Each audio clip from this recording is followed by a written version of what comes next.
All of this, this sound, right? It's not quite a beautiful sound, but for some, it might be a sound that attracts interest.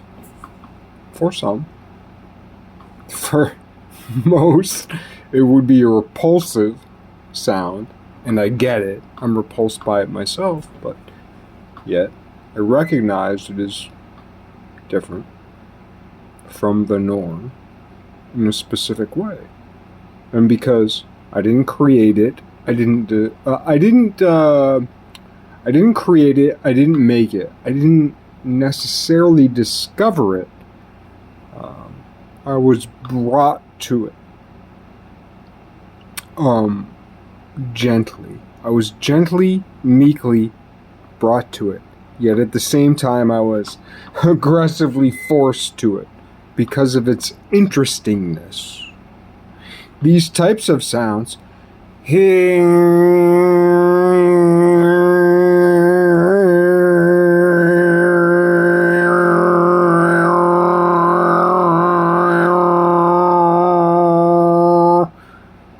sorry, that was a bad example.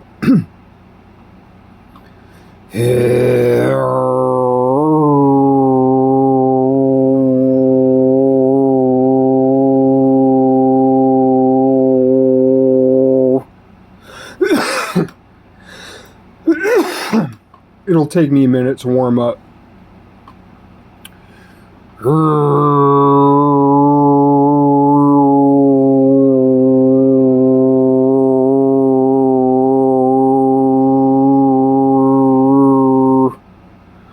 A minute or so.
So all of that sounds extremely ugly, and it is. Yet, there's an immense amount of ugliness there. One might say that both the Amazon and the Nile. These days, the Amazon and the Nile are praised for their beauty, as well they should be, in their own ways. Yet, one flows in one direction. One flows in the other direction. The true biggest, the two largest bodies of flowing water into the swirling oceans. Arguably, the two greatest estuaries on Earth, flowing in different directions, beautiful in their own way, both sharing in beauty, but both beautiful in different ways. One, a wet killer within the dryness of the desert. One, a wet killer within the wetness of the Americas. both brutal, killing machines. In the Nile, hippopotami. In the Amazon, anacondae. It's the visual beauty that death produces. Oh, we're going to find the cure for cancer in the Amazon. Never, ever. We are never going to find the cure for cancer. The Amazon and the Nile are the cancer.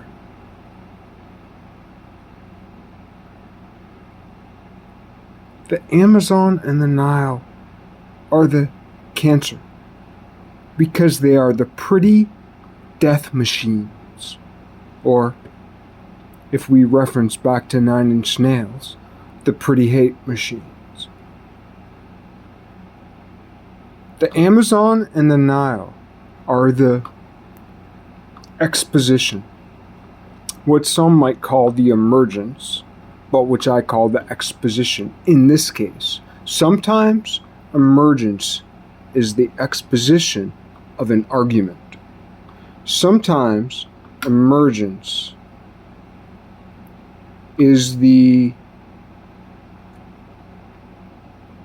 false causally related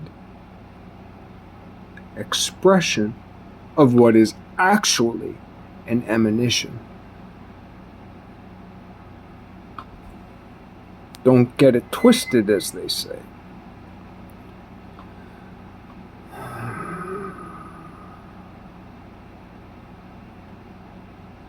The beauty, the visual beauty of the Amazon and the visual beauty of the Nile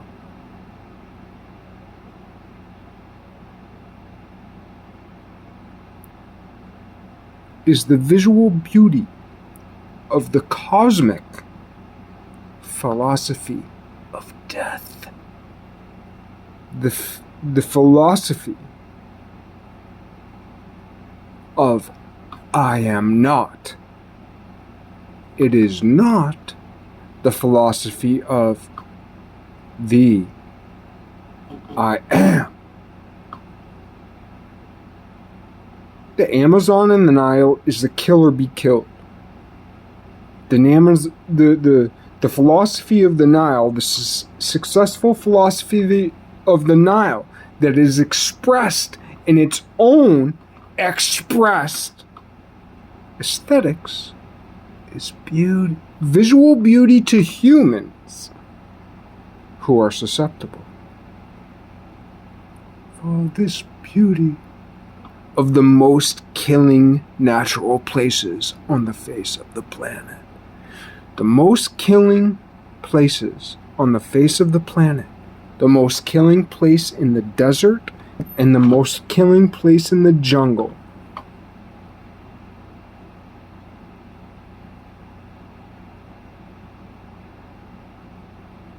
They are both incorrect.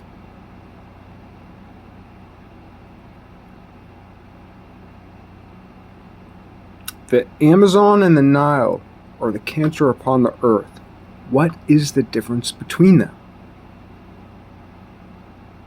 It can be sophomorically reduced to the difference between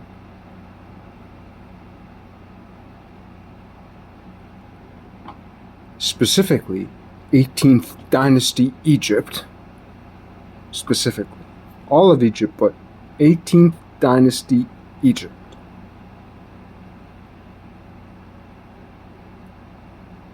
And that narrow piece of the Americas. Could call it South America, you could call it Mid-America.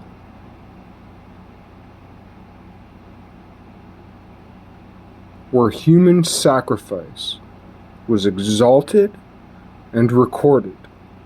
And it's so interesting that the first explorers from Europe, there's this entire mass of the Americas there's this huge mass of all the Americas. Yeah, Leif Erikson went here, the Pilgrims went there, then the whole Carolina thing that happened just before the Pilgrims and the weirdness about that, Croatoan or whatever.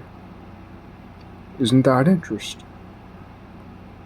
But somewhere within that top 5 of the interactions of the Americas is one of the first ones, if not the first one, but, more or less kind of popularly the first one, where Europe came like a heat-seeking missile to the greatest recorded death machine of all time.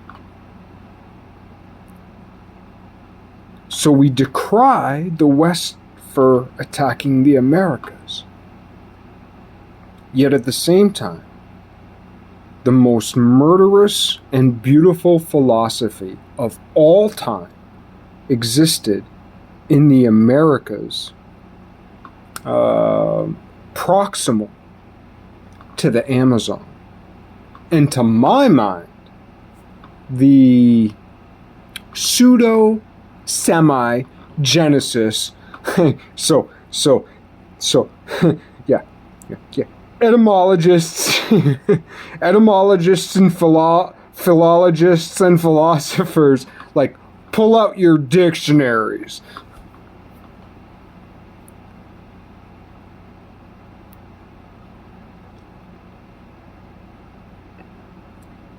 I'm not claiming it, but I'm provocatively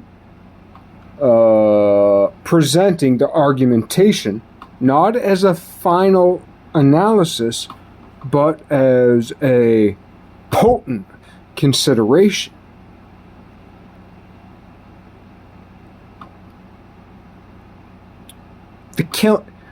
Okay, here's my house painter way of saying it. The killingest places on the earth, historically, are the Nile and the Amazon River. The Nile River, the Amazon River, the greater, over the last 2,000 years, the greater geography of those two rivers, two most famous rivers on the face of the fucking spherical globe. But if you're a flat earther, it's like, spherical globists hate flat earthers. Well, this, that, whatever. Fine. Flat earthers hate spherical folk. Yeah, whatever. But you know what both can agree upon? Both can agree upon that the most influential, important rivers on the face of the earth, the entire earth, okay, maybe the Mississippi's a close third, but the Nile and the Amazon. I'm sorry. The Nile and the Amazon. Rivers. I know there's other important rivers. There's the Rubicon. There's the... whatever.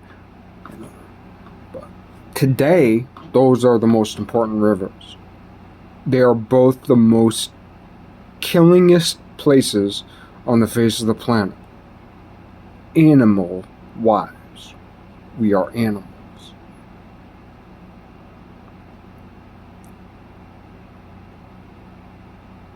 One is dry, one is moist. That is their difference. Besides that, they are exactly the same.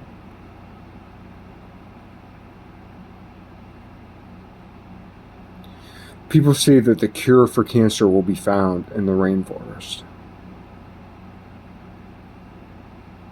The rainforest in the Amazon is the cancer. It is very successful at living by eating you.